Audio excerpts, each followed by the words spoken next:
terakhir, Pak Menteri Agama, mohon maaf, ini kedua kali saya bicara radikalisme.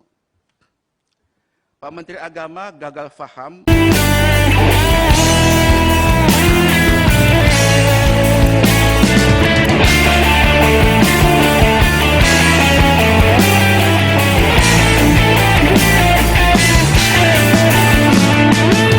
Terakhir, Pak Menteri Agama, mohon maaf, ini kedua kali saya bicara radikalisme.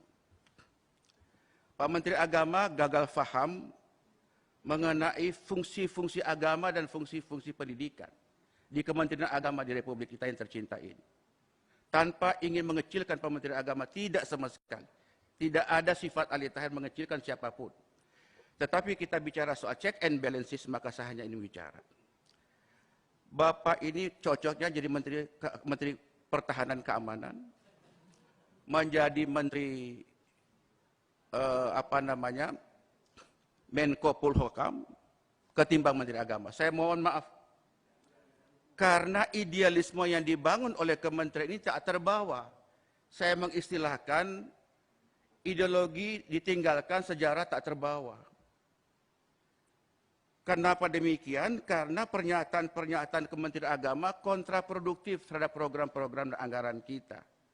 Mestinya menurut saya dengan DPR itu fungsinya adalah mendekatkan, menyenangkan, mengembirakan, mencerdaskan, mengajak agar yuk mari DPR bersama dengan pemerintah kita berpikir jernih untuk berbuat demi kepentingan anak-anak bangsa. Saya orang yang suka cengeng, Pak. Karena saya orang yang paling jauh di Flores Timur, Nusa Tenggara Timur, daerah sangat-sangat miskin. Saya diasah batin saya untuk bagaimana supaya tetap cinta dengan rakyat. Tapi begitu Pak Menteri mengatakan bahwa para guru ngaji, kemudian para ustadz, itu dicurigai sebagai bentuk-bentuk awal dari radikalisme, perasaan terganggu sebagai seorang yang beragama, perasaan yang terkoyak, perasaan yang terbunuh keimanan saya, perasaan terganggu seperti gelas yang pecah. Seolah-olah selama ini kita sholat, kita ngaji, kita berbuat sesuatu itu tidak ada arti apa-apa. Wallahi, tadi pagi saya sengaja dalam rapat ini saya membuka surat Al-Qiyamah. Saya menangis, Pak. Allah mengatakan, فَإِذَا قَرَأْنَهُ فَاتَّبِعْ قُرْآنَهُ. Jika kami telah membacakan Quran itu, maka ikutlah bacaannya.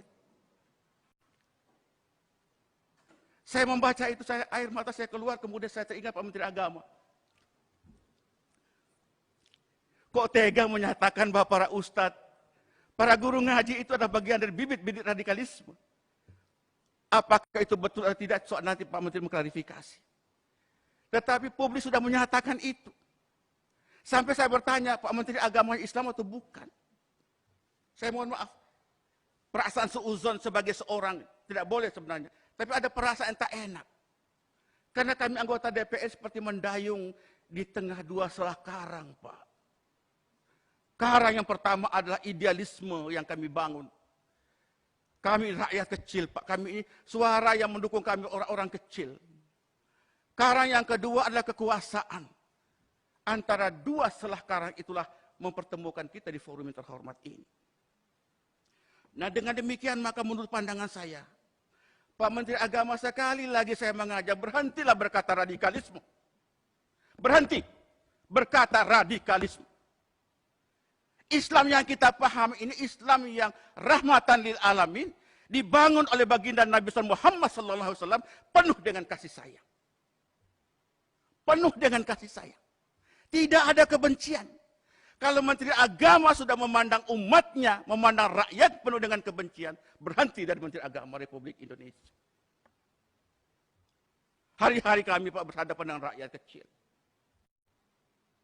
Saya hari ini dapat viral lagi, Pak Ali Tahir. Perjuangkan aspirasi kami. Saya bilang aspirasi itu bisa berjalan kalau imamnya tidak batal wudhu. Kalau imamnya sudah batal wudhu, makmum tidak boleh mengimami seorang yang sudah batal wudhu.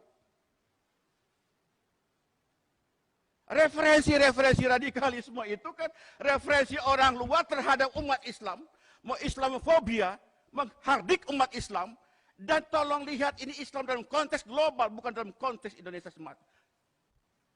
Nah, oleh karena itu kami merasa sakit, Pak. Luar biasa. Saya baru habis takziah dengan Pak Mali Fajar, almarhum Mali Fajar, baru sampai. Banyak orang kerubuti saya. Kok bisa begitu, Pak Menteri Agama? Saya bilang beliau orang baik, Pak. Pak Menteri orang baik, cuma belum belajar Islam esoteris dan Islam eksoteris. Islam yang substantif dan Islam yang simbolik. Orang itu menjadi radikal itu kan posisi kedua setelah terjadi intoleransi. Jalannya radikalisme dalam teori sosiologi agama, intoleransi terjadi karena ketidakadilan di situ. Penegakan hukum yang tidak terjadi. Hak-hak miskin, orang miskin yang terabaikan. Kebanggaan bangsa tercabut. Liberalisasi yang begitu kuat, kapitalisme yang begitu kuat. Sementara orang menangis, orang menderita di atas tanah air sendiri. Nah, oleh karena itu paling mudah membangun bangsa ini jika intoleransi ini harus dimulai. Pertama adalah tegakkan keadilan. Yang kedua, sayangin orang miskin. Kurangin kesenjangan sosial ekonomi. Tidak boleh ada diskriminasi. Nah, baru radikalisme. Radikalisme terjadi apabila tiga faktor-faktor tadi bisa dijalankan dengan baik. Baru terakhir itu baru terorisme. Jadi kalau saudara menteri menganggap semua para mubalik ini adalah bagian dari bibit-bibit radikalisme, saya tidak mau bicara apa lagi. Masih perlukah musabaqah tilawatil Quran? Masih perlukah musabaqah tilawatil Quran? Yang tujuannya adalah mendengarkan orang membaca Quran, kita mengamalkan isinya, berfaedah, agar membangun kekuatan spiritualitas dan juga membangun kekuatan horizontal. Oleh karena itu menurut pandangan saya Pak Ketua, Pak Yandri, marilah kita rekonstruksi, reformulasi fungsi-fungsi agama, baik itu fungsi menyangkut masalah pembinaan internal umat beragama, antar umat beragama, dengan antar umat beragama pemerintah, mesti kita bangunkan kembali. Tidak boleh membangun bangsa ini penuh dengan prasangka. Kedua, fungsi pendidikan.